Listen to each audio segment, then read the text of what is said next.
Hi ವೀಕ್ಷಕರೇ, ಎಲ್ಲರಿಗೂ ನಮಸ್ಕಾರ. ನೋಡಿ ಸ್ನೇಹಿತರೆ, ಗೃಹಲಕ್ಷ್ಮಿ ಯೋಜನೆಯ ಪ್ರತಿಯೊಂದು ಫಲಾನುಭವಿಗಳಿಗೆ ಸರ್ಕಾರದಿಂದ ಕೊನೆಗೂ 3 ತಿಂಗಳ 6,000 ಹಣನ ಜಮಾ ಮಾಡ್ತಾ ಇದ್ದಾರೆ. ನಾಳೆ ಶುಕ್ರವಾರ ಆಗಸ್ಟ್ 22ರಂದು ಕರ್ನಾಟಕದ 26 ಜಿಲ್ಲೆಗಳ ಪ್ರತಿಯೊಂದು ಫಲಾನುಭವಿಗಳಿಗೆ ಸರ್ಕಾರ ಪ್ರತಿಯೊಂದು ಜಿಲ್ಲೆಗಳಿಗೂ 2 ಹಂತಗಳಲ್ಲಿ ಗೃಹಲಕ್ಷ್ಮಿ ಯೋಜನೆಯ 21ನೇ ಕಂತಿನ ಹಣ, 22ನೇ ಕಂತಿನ ಹಣ ಹಾಗೂ 23ನೇ ಕಂತಿನ ಹಣ ಒಟ್ಟು 3 ತಿಂಗಳ 6,000 ಹಣನ ಜಮಾ ಮಾಡ್ತಾ ಇದ್ದಾರೆ.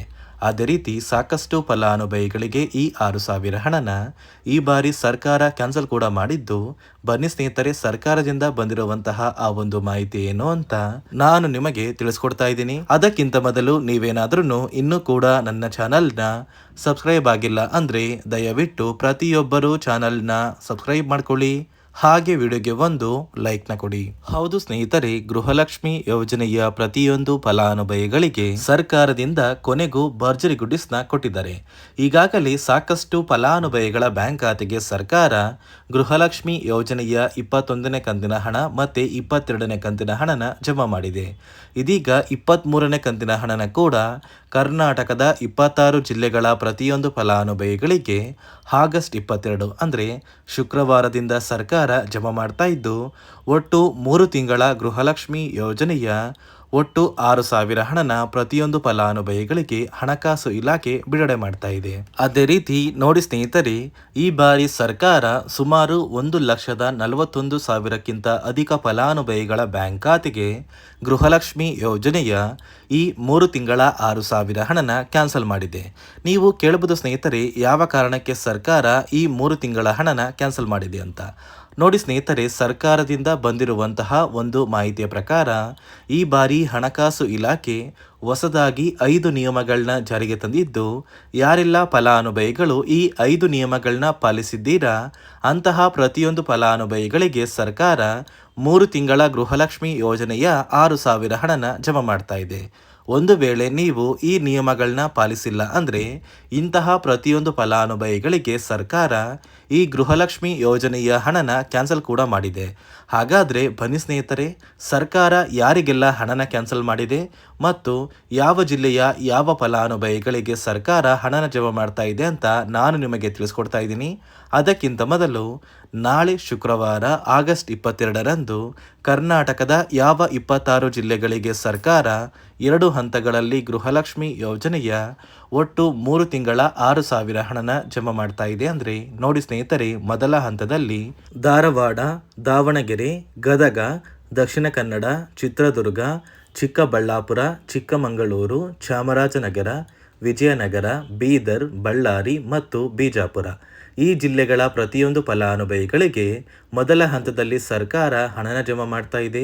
ಅದೇ ರೀತಿ ಎರಡನೆಯ ಹಂತದಲ್ಲಿ ಬೆಳಗಾವಿ, ಬೆಂಗಳೂರು ನಗರ, ಬೆಂಗಳೂರು ಗ್ರಾಮಾಂತರ, ಬಾಗಲಕೋಟೆ, ಹಾಸನ, ಹಾವೇರಿ, ಕೊಡಗು, ಕೋಲಾರ, ಕೊಪ್ಪಳ, ಮಂಡ್ಯ, ಮೈಸೂರು, ರಾಯಚೂರು, ರಾಮನಗರ, ಶಿವಮೊಗ್ಗ, ತುಮಕೂರು, ಉಡುಪಿ, ಉತ್ತರ ಕನ್ನಡ ಮತ್ತು ಯಾದಗಿರಿ ಈ ಜಿಲ್ಲೆಗಳ ಪ್ರತಿಯೊಂದು ಫಲಾನುಭವಿಗಳಿಗೆ ಎರಡನೆಯ ಹಂತದಲ್ಲಿ ಸರ್ಕಾರ 3 ತಿಂಗಳ ಗೃಹಲಕ್ಷ್ಮಿ ಯೋಜನೆಯ ಒಟ್ಟು 6,000 ಹಣನ ಜಮಾ ಮಾಡ್ತಾ ಇದ್ದು, ನೋಡಿ ಸ್ನೇಹಿತರೆ, ಇಲ್ಲಿಯವರೆಗೂ ಗೃಹಲಕ್ಷ್ಮಿ ಯೋಜನೆಯ ಒಟ್ಟು 20 ಕಂತಿನ ಹಣನ ಯಾರೆಲ್ಲ ಪಡ್ಕೊಂಡಿದ್ದೀರಾ ಇಂತಹ ಪ್ರತಿಯೊಂದು ಫಲಾನುಭವಿಗಳಿಗೆ ನೇರವಾಗಿ 3 ತಿಂಗಳ ಒಟ್ಟು 6,000 ಹಣನ ಸರ್ಕಾರ ಜಮಾ ಮಾಡ್ತಾ ಇದೆ. ಒಂದು ವೇಳೆ ಇನ್ನೂ ಕೂಡ ನಿಮ್ಮ ಬ್ಯಾಂಕ್ ಖಾತೆಗೆ ಪೆಂಡಿಂಗ್ ಇರುವ ಹಣ ಜಮಾ ಆಗಬೇಕು ಅಂದರೆ ಆದಷ್ಟು ಬೇಗ ಪ್ರತಿಯೊಂದು ಫಲಾನುಭವಿಗಳು ನಿಮ್ಮ ಊರಿಗೆ ಸಂಬಂಧಪಟ್ಟ ಮಹಿಳಾ ಮತ್ತು ಮಕ್ಕಳ ಅಭಿವೃದ್ಧಿ ಇಲಾಖೆಗೆ ಭೇಟಿ ನೀಡಿ ಆ ಒಂದು ಇಲಾಖೆಯ ಅಧಿಕಾರಿಗಳು ಪೆಂಡಿಂಗ್ ಇರುವ ಪ್ರತಿಯೊಂದು ತಿಂಗಳ ಹಣನ ನಿಮ್ಮ ಬ್ಯಾಂಕ್ ಖಾತೆಗೆ ಜಮಾ ಮಾಡೋದಕ್ಕೆ ಸಹಾಯ ಮಾಡ್ತಾರೆ. ನೋಡಿ ಸ್ನೇಹಿತರೆ, ಈ ಬಾರಿ ಸುಮಾರು 1 ಲಕ್ಷಕ್ಕಿಂತ ಅಧಿಕ ಫಲಾನುಭವಿಗಳ ಬ್ಯಾಂಕ್ ಖಾತೆಗೆ ಸರ್ಕಾರ ಗೃಹಲಕ್ಷ್ಮಿ ಯೋಜನೆಯ ಹಣನ ಜಮಾ ಮಾಡ್ತಾ ಇಲ್ಲ. ಕಾರಣ ಏನು ಅಂದರೆ, ನಿಮ್ಮ ಬ್ಯಾಂಕ್ ಖಾತೆಗೆ ಡಿಬಿಟಿ ಮೂಲಕ ಹಣ ಜಮಾ ಮಾಡುವಂತಹ ಸಂದರ್ಭದಲ್ಲಿ ಸರ್ಕಾರ ಸಾಕಷ್ಟು ಫಲಾನುಭವಿಗಳ ಒಂದು ಬ್ಯಾಂಕ್ ಖಾತೆಗೆ ಹಣ ಜಮಾ ಮಾಡೋದನ್ನು ಕ್ಯಾನ್ಸಲ್ ಮಾಡಿದೆ. ಯಾಕಂದರೆ ಇತ್ತೀಚೆಗೆ ಹಣಕಾಸು ಇಲಾಖೆ ಜಾರಿಗೆ ತಂದಿರುವ 5 ನಿಯಮಗಳ ಆಧಾರದ ಮೇಲೆ ಪ್ರತಿಯೊಂದು ಫಲಾನುಭವಿಗಳಿಗೆ ಸರ್ಕಾರ ಈ ಒಂದು ಹಣನ ಜಮಾ ಮಾಡ್ತಾ ಇದ್ದು, ಯಾರೆಲ್ಲ ಫಲಾನುಭವಿಗಳು ಈ ನಿಯಮಗಳನ್ನ ಪಾಲಿಸಿಲ್ಲ ನಿಮ್ಮ ಬ್ಯಾಂಕ್ ಖಾತೆಗೂ ಕೂಡ ಹಣ ಜಮಾ ಆಗೋದಿಲ್ಲ. ಹಾಗಾದರೆ ಬನ್ನಿ ಸ್ನೇಹಿತರೆ, ಸರ್ಕಾರ ಜಾರಿಗೆ ತಂದಿರುವ ಆ 5 ಹೊಸ ನಿಯಮಗಳು ಏನು ಅಂತ ನಾನು ನಿಮಗೆ ತಿಳಿಸ್ಕೊಡ್ತಾ ಇದ್ದೀನಿ. ನೋಡಿ ಸ್ನೇಹಿತರೆ, ಮೊದಲನೆಯ ಒಂದು ನಿಯಮ ಬಂದು ಸಾಕಷ್ಟು ಫಲಾನುಭವಿಗಳು ಹೊಂದಿರುವಂತಹ ಒಂದು ರೇಷನ್ ಕಾರ್ಡ್ ಏನಿದೆ, ಆ ಒಂದು ರೇಷನ್ ಕಾರ್ಡ್ನ ಮನೆಯ ಸದಸ್ಯರ ಪ್ರತಿಯೊಬ್ಬರ ಒಂದು ಆಧಾರ್ ಕಾರ್ಡ್ನ ನಿಮ್ಮ ರೇಷನ್ ಕಾರ್ಡ್ಗೆ ಕಡ್ಡಾಯವಾಗಿ ಲಿಂಕ್ ಮಾಡಿಸ್ಬೇಕು. ಅಂದರೆ ಈ ಒಂದು ಲಿಂಕ್ ಮಾಡಿಸುವಂತಹ ಒಂದು ಪ್ರೊಸೀಜರ್ಗೆ ಸರ್ಕಾರ KYC ಅಂತ ಕರೀತಾರೆ. ನಿಮ್ಮ ರೇಷನ್ ಕಾರ್ಡ್ಗೆ ಇನ್ನೂ ಸಹ KYC ಆಗಿಲ್ಲ ಅಂದರೆ ನಿಮ್ಮ ಬ್ಯಾಂಕ್ ಖಾತೆಗೆ ಸರ್ಕಾರ ಮುಂದಿನ ದಿನಗಳಲ್ಲಿ ಗೃಹಲಕ್ಷ್ಮಿ ಯೋಜನೆಯ ಹಣನ ಕ್ಯಾನ್ಸಲ್ ಮಾಡುತ್ತೆ. ಅದೇ ರೀತಿ ಎರಡನೆಯ ಒಂದು ನಿಯಮ ಬಂದು ಸಾಕಷ್ಟು ಫಲಾನುಭವಿಗಳು ಕಳೆದ 3 ತಿಂಗಳಿಂದ ಸರ್ಕಾರದಿಂದ ಬರ್ತಾ ಇರುವಂತಹ ಒಂದು ರೇಷನ್ ಏನಿದೆ, ಅಂದರೆ ಉಚಿತ ಅಕ್ಕಿ ಏನಿದೆ, ಈ ಒಂದು ರೇಷನ್ನ ಪಡ್ಕೋತಾ ಇಲ್ಲ. ಒಂದು ವೇಳೆ ಕಳೆದ 3 ತಿಂಗಳಿಂದ ನೀವು ರೇಷನ್ನ ಪಡ್ಕೊಂಡಿಲ್ಲ ಅಂದರೆ ಸರ್ಕಾರ ನಿಮ್ಮ ಬಳಿ ಇರುವಂತಹ ಒಂದು ರೇಷನ್ ಕಾರ್ಡ್ನ ಕ್ಯಾನ್ಸಲ್ ಮಾಡುತ್ತೆ. ನಿಮ್ಮ ರೇಷನ್ ಕಾರ್ಡ್ನ ಸರ್ಕಾರ ಕ್ಯಾನ್ಸಲ್ ಮಾಡಿದರೆ ನಿಮ್ಮ ಬ್ಯಾಂಕ್ ಖಾತೆಗೆ ಗೃಹಲಕ್ಷ್ಮಿ ಯೋಜನೆಯ ಹಣ ಇರ್ಬೋದು ಮತ್ತು ಸರ್ಕಾರದಿಂದ ಬರುವಂತಹ ಒಂದು ಸೌಲಭ್ಯಗಳನ್ನ ನೀವು ಕಳ್ಕೋಬೇಕಾಗುತ್ತೆ. ಅದೇ ರೀತಿ ಮೂರನೆಯ ಒಂದು ನಿಯಮ ಬಂದು ನೋಡಿ ಸ್ನೇಹಿತರೆ, ನಿಮ್ಮ ಬಳಿ ಇರುವಂತಹ ಒಂದು ಆಧಾರ್ ಕಾರ್ಡ್ ಏನಿದೆ, ಆ ಒಂದು ಆಧಾರ್ ಕಾರ್ಡ್ನ ಕಳೆದ 15 ವರ್ಷಗಳಲ್ಲಿ ನೀವು ಯಾವುದೇ ರೀತಿಯ ಒಂದು ತಿದ್ದುಪಡಿನ ಮಾಡಿಸಿಲ್ಲ ಅಂದರೆ ನಿಮ್ಮ ಬ್ಯಾಂಕ್ ಖಾತೆಗೆ ಸರ್ಕಾರ ಗೃಹಲಕ್ಷ್ಮಿ ಯೋಜನೆಯ ಹಣನ ಕ್ಯಾನ್ಸಲ್ ಮಾಡುತ್ತೆ. ಯಾಕಂದರೆ ಸರ್ಕಾರದಿಂದ ಬಂದಿರುವಂತಹ ಒಂದು ಆದೇಶದ ಪ್ರಕಾರ ಪ್ರತಿಯೊಂದು ಫಲಾನುಭವಿಗಳು ಕಳೆದ 15 ವರ್ಷಗಳಲ್ಲಿ ಯಾವುದೇ ರೀತಿಯ ಒಂದು ತಿದ್ದುಪಡಿನ ನಿಮ್ಮ ಆಧಾರ್ ಕಾರ್ಡ್ಗೆ ನೀವು ಮಾಡಿಸಿಲ್ಲ ಅಂದರೆ ಕಡ್ಡಾಯವಾಗಿ ಆದಷ್ಟು ಬೇಗ ನಿಮ್ಮ ಆಧಾರ್ ಕಾರ್ಡ್ಗೆ ತಿದ್ದುಪಡಿನ ಮಾಡಿಸಿ. ಅದೇ ರೀತಿ ನಾಲ್ಕನೆಯ ಒಂದು ನಿಯಮ ಬಂದು ನಿಮ್ಮ ಕುಟುಂಬದ ಒಂದು ವಾರ್ಷಿಕ ಆದಾಯ 7 ಲಕ್ಷಕ್ಕಿಂತ ಕಡಿಮೆ ಇರಬೇಕು.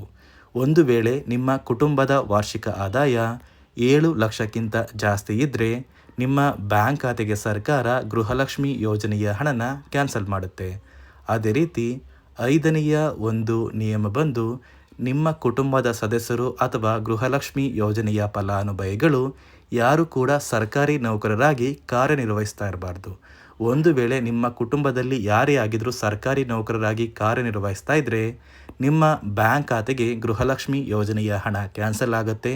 ಈ 5 ನಿಯಮಗಳ ಆಧಾರದ ಮೇಲೆ ಪ್ರತಿಯೊಂದು ಫಲಾನುಭವಿಗಳಿಗೆ ಸರ್ಕಾರ ಹಣ ಜಮಾ ಮಾಡ್ತಾ ಇದೆ.